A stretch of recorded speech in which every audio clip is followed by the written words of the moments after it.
காலம் என்று சொல்லக்கூடிய காற்றோடு கலந்து விட்டது. காலம்னா காற்று, வேற ஒன்றும் இல்லை. காலம்னா இப்போ உங்களுக்கு எல்லாருக்கும் டைம் 24 hours அந்த ரீதியில் நீங்கள் பார்ப்பீங்க. அது நமக்கான ஒரு கணக்கு. ஏன்னா நம்ம ஒரு வரையறைக்குள்ளே இருக்கணும்னு சொல்லி இப்போ பெரியோர்களால் அறிஞர்களால் கொண்டு வரப்பட்ட ஒரு கணக்கு. அப்போ காலமானார்னு சொன்னால் அவர் காற்றோடு கலந்து விட்டார், இயற்கையை எய்து விட்டார். அதுவும் அப்படிதான், அவர் இயற்கையோடு இயற்கையாக கலந்து விட்டார். இதுல எங்கேயாவது நம்மளுடைய அடையாளம் இருக்கா? இல்லை.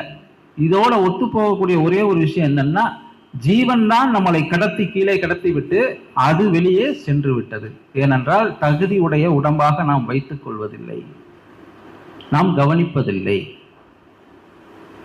அதற்கான மருந்தாகத்தான் இந்த தவத்தையும் தியானத்தையும் சித்தர் பெருமக்கள் இந்த பூமிக்கு கொண்டு வந்தாங்க.